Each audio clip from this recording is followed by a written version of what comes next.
এই ভিডিওটি আমরা মা ছেলের কিছু সুন্দর মুহূর্তের ভিডিও ছবি মিলিয়ে ভিডিওটি করেছি। আসলে আমি সেটা এই ভিডিওটি সংরক্ষণ করে রাখতে চাই।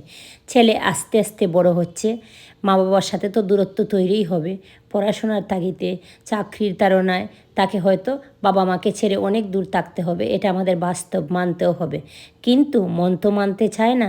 আজ কী জানি কি মনে হলো, অনেক গেঁটে গেঁটে এই ভিডিওটাকে আমি তৈরি করলাম এবং মনে হলো যে ফেসবুকেও সেটাকে শেয়ার করে রাখি, তাহলে সময়ে অসময়ে আমরা দেখতে পাবো।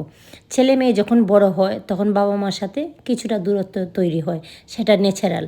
কিন্তু তারপরও যাতে আমরা তাদের সাথে বন্ধুর মতো মিশে সেই দূরত্বটাকে কিছুটা কমাতে পারি, সেদিকে কিন্তু আমাদেরকে অবশ্যই নজর রাখতে হবে।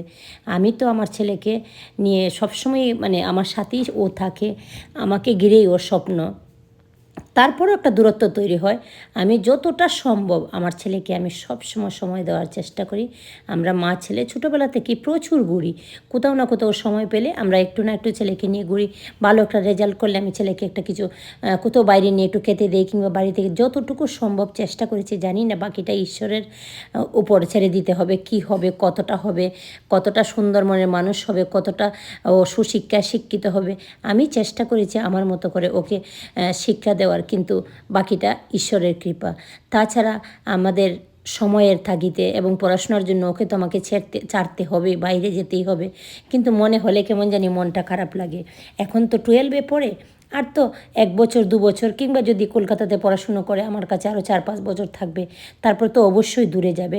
কাজে আমরা যদি ওদের সাথে একদম বন্ধুর মতো মিশতে পারি, তাহলে কিন্তু ওদের ভিতরের কথাটা আমরা অনেকটা জানতে পারবো।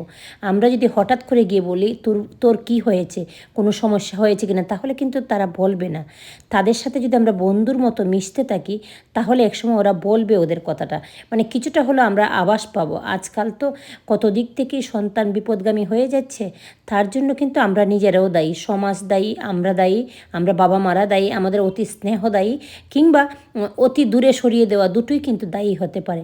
তাই যতটা সম্ভব সন্তানের কাছাকাছি থাকা, তাকে বন্ধুর মতো মিশে তার ভিতরের কুষ্ঠা রাখা কিন্তু আমাদের প্রত্যেক বাবা মায়ের কর্তব্য। আর সবথেকে বড় কথা হলো, আমরা যদি ওদেরকে এই সময়টা কাছে ধরে রাখি, তাহলে কিন্তু পরবর্তীতে ওরা আমার প্রতি একটা টান থাকবে। কিছুটা হলেও আমরা আশা করতে পারি যে ওরা আমাদেরকে খুঁজবে। এখনকার প্রজন্ম বাবা মার সাথে প্রয়োজনের তাগিদও থাকতে পারে না, আবার থাকতে চায়ও না, সে দুটোই আছে।